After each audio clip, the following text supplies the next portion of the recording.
সকাল বন্ধুরা, এনপিআর ব্লগে তোমাদেরকে অনেক অনেক স্বাগত, অনেক অনেক ভালোবাসা। তো তোমরা সবাই কেমন আছো? সবাই কমেন্ট করে জানাবে। আশা করছি যে যেখানে আছো খুব ভালো আছো, সুস্থ আছো। তোমাদের আশীর্বাদে, ঠাকুরের কৃপায় আমরা অনেকটাই ভালো আছি। তো তোমাদের আশীর্বাদ, ভালোবাসা নিয়ে আজকে নতুন আরেকটি ভিডিও নিয়ে আসলাম। তো আমার এই নতুন ভিডিওতে তোমাদেরকে অনেক অনেক স্বাগত, অনেক অনেক ভালোবাসা।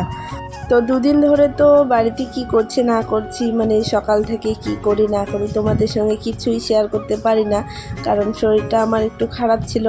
তো কাজও সেরকম করে কিছু করিনি, তো তোমাদের সঙ্গে কিছুই শেয়ার করতে পারিনি। তো আজকে সকাল থেকেই আমি ভিডিওটা শুরু করলাম। তো আজকে সকালে উঠেই দেখি খুব জোরে রোদ উঠে গেছে। তো এইদিকে আমি ঘরটা মুছিয়ে নিয়েছি, মুছে নিয়ে এইদিকে কিন্তু এখন রান্নাঘরটা ঝাড় দিয়ে নিচ্ছি। তো রান্নাঘরটা ঝাড় দেওয়া হয়ে গেছে, এখন কিন্তু এইদিকে বারান্দাটা ঝাড় দিয়ে নিচ্ছি। কদিন ধরে তো সেরকম করে কোনো কাজকর্ম করতে পারছি না, শরীরটা খারাপ, আমারও শরীর খারাপ, আমার ছেলেরও শরীর খারাপ। কোনো কিছু করতেও ইচ্ছে করে না, ভিডিও করতেও ইচ্ছে করে না, আর সারাদিন মনে হয় শুয়ে বসে থাকি, এরকম অবস্থা। আর মাথা ব্যথা, সে কারণেই আর কোনো কাজকর্ম করিনি। মানে করেছি টুকটাক করে, যেটুকু করে না করলেই নয় সেটুকু করে কিন্তু করেছি। আর আগের একটা ভিডিওতে দেখেছো অনেকগুলো জামা কাপড় ধুয়েছি, বৃষ্টি ছিল সে কারণে। তো আরও কিছু বাকি ছিল, তো সেগুলো ধোয়া হয়নি। এই যে দেখো, আজকে কিন্তু এই জামা কাপড়গুলো আজকে আমি ধুয়ে দিব। শ্বশুরবাড়িতে কাজ করতে পারলে ভালো, আর না পারলে কিন্তু তুমি অনেক খারাপ। তো দুদিন ধরে তো শরীরটা আমার খুব খারাপ যাচ্ছে, সেরকম করে কিছু করতে পারছি না। তো আমার শাশুড়ি কিন্তু মুখ ফুলিয়ে বেলুন হয়ে আছে। তো শরীর খারাপ নিয়ে কে আবার মিথ্যা কথা বলে, তোমরাই বলো। তো শরীরটা তো আমার খারাপই যাচ্ছে, সেরকম করে আমি কিছু করতে পারছি না। আর শ্বশুরবাড়িতে কিন্তু অনেক, মানে শরীর খারাপ নিয়েও কিন্তু অনেক কিছু করতে হয়। আর বাপের বাড়িতে কিন্তু সেরকম করে কিছু করিনি। শরীর খারাপ হলে মাকে যদি বলেছি যে এটা করতে পারবো না, ওটা করতে পারবো না, তাহলে কিন্তু মা করতে দিত না। আর এখানে শ্বশুরবাড়িতে এসে মানে দুদিন কাজ না করলে তোমার খাওয়াই বন্ধ হয়ে যাবে, এরকম অবস্থা শ্বশুরবাড়িতে। তো যাই হোক বন্ধুরা, আর কিছু বলবো না, বললে অনেক কিছু বলতে হয়, না বললে কিছুই নয়। না পারি সহ্য করতে, না পারি কাউকে বলতে। তো তোমাদের সঙ্গে একটু শেয়ার করলাম, তো তোমরা কিছু আবার খারাপভাবে নিও না কথাগুলোকে।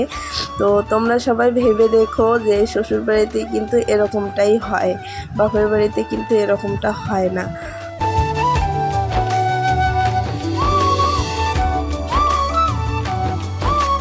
তারপর দেখো, তোমাদের সঙ্গে গল্প করতে করতে আমার কিন্তু গোলা পিঠাগুলো ভাজা হয়ে গেছে। আর এদিকে দেখো খুব জোরে রোদ উঠে গেছে। তো এই রোদের মধ্যে কিন্তু এখন আমি কাপড় জামাগুলো ধুয়ে দিচ্ছি। তো যাই হোক বন্ধুরা, তো তোমাদেরকে তো আগের ভিডিওতে আমি বলেছি যে কিভাবে আমি আমার ভিডিওতে মিউজিক সেট করি, তো তোমাদের সঙ্গে শেয়ার করব। তো শরীরটা তো এখন একটু ভালো হয়েছে, তো তোমাদের সঙ্গে আমি পরের ভিডিওতে শেয়ার করব কিভাবে আমি মিউজিক সেট করি। তো প্লিজ তোমরা সবাই আমার ভিডিওটা দেখে নিও, আশা করছি তোমাদের খুব হেল্প হবে ভিডিওটা দেখে। আগের ভিডিওতে একজন দিদিভাই আমাকে কমেন্ট করে বলেছে, বোন তুমি কিভাবে গান সেট করো, কিভাবে মানে কোথা থেকে গান নাও, সব কিছু ভিডিও করে বুঝিয়ে দেবে। তো দিদিভাই তোমাকে বলছি, কালকে আমি ভিডিও করে সব কিছু তোমাদের মানে বুঝিয়ে দেব, তোমাকেও বুঝিয়ে দেব আর সবাইকে বুঝিয়ে দেব। তো তোমরা কালকে ভিডিওটা আমার দেখো, তোমাদের খুবই ভালো লাগবে ভিডিওটা। আর তোমাদেরকে কথা দিচ্ছি, কালকে আমি ভিডিওটা দিয়ে দেব। তো তোমরা সবাই প্লিজ একটু দেখো ভিডিওটা, খুবই ভালো লাগবে। তারপর এই যে দেখো, বাবুকে দুপুরে একটু ম্যাগি খাইয়েছি, খাইয়ে তারপর এদিকে কিন্তু রান্না করে এসেছি রান্না করতে। তো এটা হচ্ছে আজকে রান্না হচ্ছে ঝিঙে আর আলু মাছ দিয়ে ঝোল। তো তোমাদের দাদাভাই সকালে আমাদের বাড়িতে গেছিলো, তো সেখান থেকে এই যে দেখো দুধ নিয়ে এসছে আর নদীর মাছ নিয়ে এসছে। তো নদীর মাছ দিয়েই কিন্তু ঝিঙে আলুর ঝোল করব। তো এই যে দেখো একটা তরকারি হয়ে গেছে, আর এখানে মাছ ভেজে রেখেছি। তারপর এদিকে কিন্তু ভাতও হয়ে গেছে। আর এগুলো কিন্তু নদীর মাছ, নদীর মাছ খেতে না খুবই টেস্টি হয়।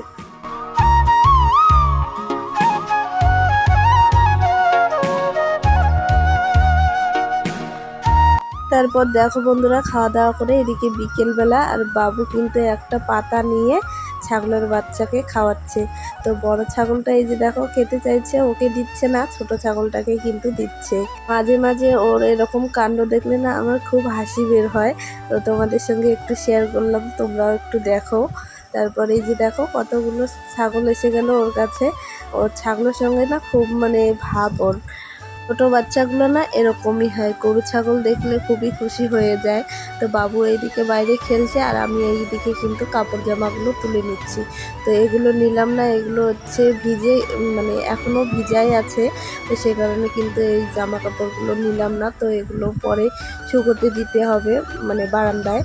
তারপর দেখো জামা কাপড় তুলে আমরা কিন্তু রাস্তায় একটু বেড়াতে গেছি। আমার যা ছিল, আমি ছিলাম আর আমার ছেলে ছিল। তো এই যে দেখো সন্ধেবেলার ভিডিও, কারেন্ট নেই। তো এই যে দেখো চাঁদ উঠেছে কি সুন্দর। তো যাই হোক বন্ধুরা, ভিডিওটা এ পর্যন্তই রাখলাম। যদি কিছু ভালো লেগে থাকে তাহলে লাইক কমেন্ট শেয়ার করো আর সাবস্ক্রাইব করতে একদমই ভুলো না। তোমরা সবাই ভালো থেকো, সুস্থ থেকো, আমাদেরকেও একটু আশীর্বাদ করো, আমরাও যেন ভালো থাকি, সুস্থ থাকি। তোমাদের সঙ্গে পরের একটি ভিডিওতে দেখা হবে। সবাইকে টাটা, সবাইকে গুড নাইট।